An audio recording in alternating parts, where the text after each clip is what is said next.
Important चीज़ क्या आ रही है कि सबसे पहले भाई नेचर ऑफ बिजनेस समझना। मैंने बहुत बार ये चीज़ समझाई भी हुई कि लाइक पहले जब मैंने वीडियो बनाई थी मैंने ये भी बताया होगा कि you have the pick the perfect place. What should you do? आप हमेशा यही चाहते हो ना कि लाइक मुझे हमेशा परफेक्ट प्लेस मिले, तो आपको क्या करना चाहिए? आप चाहते हो कि आपको 100% तक टैक्स फ्री इनकम मिले। क्योंकि हम क्यों पढ़ रहे हैं corporate? Because of tax planning के लिए ना, टैक्स फ्री हो जाए, सो 100% टैक्स फ्री इनकम हो, उस पर टैक्स लगे ही ना। Setup an agriculture business under section the 10 sub section first. आप क्या करो, एग्रीकल्चर बिजनेस सेट कर लो। और if you are the tech, manufacturing, infrastructure, hospitality, guess what, अगर आप किसी टेक्निकल या मैन्युफैक्चरिंग या फिर कोई इंफ्रास्ट्रक्चर, हॉस्पिटैलिटी वगैरह करना चाहते हो, उसके लिए आप क्या करोगे? The income tax act sections बने हुए हैं आपके लिए, जो कि मैं आपको बताती हूँ अभी कौन कौन से हैं। ये देखो, ये लिखा है कि if you are a business earn both the agriculture and the non agriculture income.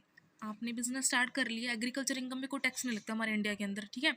Then that tax calculation get bit tricky due to the integration rule. अब इंटीग्रेशन रूल क्या होता है? Like always match your business idea with the right section for the maximum tax benefits. ये awareness वाला point है, किसी को पता ही नहीं होती है। वेरी इंपॉर्टेंट है ये चीज़। लाइक क्या आ रहा है कि आपको एग्रीकल्चर इनकम करना है, एग्रीकल्चर बिजनेस करना है या नॉन एग्रीकल्चर इनकम, उससे आपको ना इंटीग्रेशन रूल पता होना चाहिए।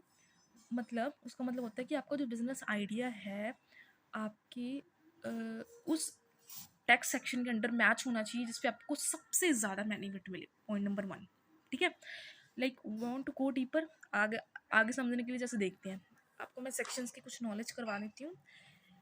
कि जैसे कि सबसे पहले सेक्शन जो ये हमारा होता है 10AA, इसमें क्या होता है कि business in special economic zone.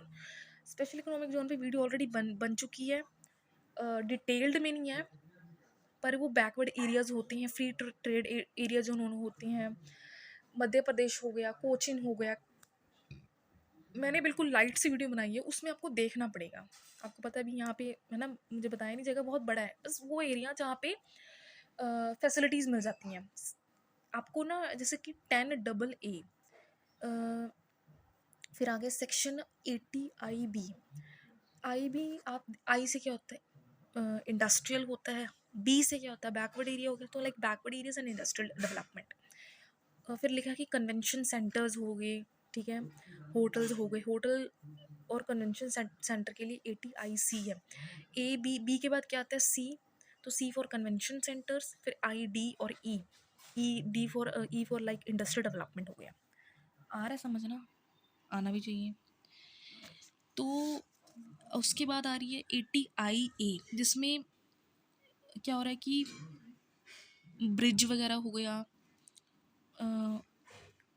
और 80JJ, ये हमारा बायोडिग्रेडेबल के लिए होता है। जैसे आपको बहुत इजीली लग नहीं रहा होगा कि जैसे 10AA वो बिजनेस जो स्पेशल इकोनॉमिक जोन, ये ना सेक्शंस इसीलिए बनाए गए हैं क्योंकि इन सेक्शन के अंडर आपको उस अकॉर्डिंगली जो आप बिजनेस करना चाहते हो, मेरी ये लाइन मैं बोलना चाह रही हूँ, जो बिजनेस आप करना चाहते हो उसके अकॉर्डिंगली आपको मैक्सिमम बेनिफिट मिलने वाला है। आगे चलते हैं कि government wants to you solve the big problem so that they can give you the big tax benefit. Government क्या चाहती है कि आप इस सेक्शन के बारे में नॉलेज रखिए, आप उस अकॉर्डिंगली अपना बिजनेस कीजिए जिसमें सबसे ज़्यादा आपको टैक्स बेनिफिट मिलने वाला है, ताकि ज़्यादा से ज़्यादा प्रॉब्लम सॉल्व हो सके और आपको टैक्स बेनिफिट मिल सके। लोकेशन आपको पता है, अब यहाँ पे समझ में आ गया कि नेचर ऑफ बिजनेस पता लग गया होगा क्या है। लोकेशन क्या है हमारी? Special economic zone, backward area या फ्री ट्रेड जोन। लोकेशन की अगर मैं बात करूँ पता चल गई। और टैक्सेस पे क्या हो गया? बिल्कुल नील हो गया, ठीक है। उसके बाद ये व्हाट इज दिस, ये क्या है? ये ना पर्क है। पर्क में हमारे को बेनिफिट्स मिलते हैं, जैसे कि एक्साइज ड्यूटी जड़ी होती है बिल्कुल नहीं लगती, सेल टैक्स फ्री होता है, पावर जड़ी लगती है वो भी बिल्कुल चीप होती है, सस्ती होती है। ये था हमारा लोकेशन, समझ में आ गया होगा ना? आ गया होगा ऑफकोर्स। उसके बाद में अगर चलूँ तो नेचर ऑफ बिजनेस की बात करती हूँ। नेचर ऑफ बिजनेस में क्या होता है कि like not all the business are taxed the same. Start a firm that pay the no tax. क्या मतलब बना कि जितने भी सारे बिजनेसेस हैं, not all businesses are the tax the same same tax नहीं लगाते। मान लीजिए कोई फार्म है, उस पे कोई टैक्स नहीं लगा। कोई फैक्ट्री है, उस पर डिडक्शन मिल गई। कोई व्हाट इज़ दिस, ये क्या है, मैंने खुद की राइटिंग ही नहीं समझ में आ रही। कोई कोई और चीज़ है, उस पे आपने सेव कर लिया। तो अगर आप मान लीजिए उस पे कोई फर्म या कोई फर्म वगैरह चलाते हो, या पे आप कोई फैक्ट्री करते हो, उस पर डिडक्शन मिल जाएगी मैक्सिमम। टैक्स पे नहीं करना पड़ेगा। ये आपकी नेचर है। इस तरह की आपको टाइप पता होनी चाहिए। टाइप से समझ में आ गया होगा ना। उसके बाद अगर मैं बात करूँ, ये कुछ मैप कह सकते हो।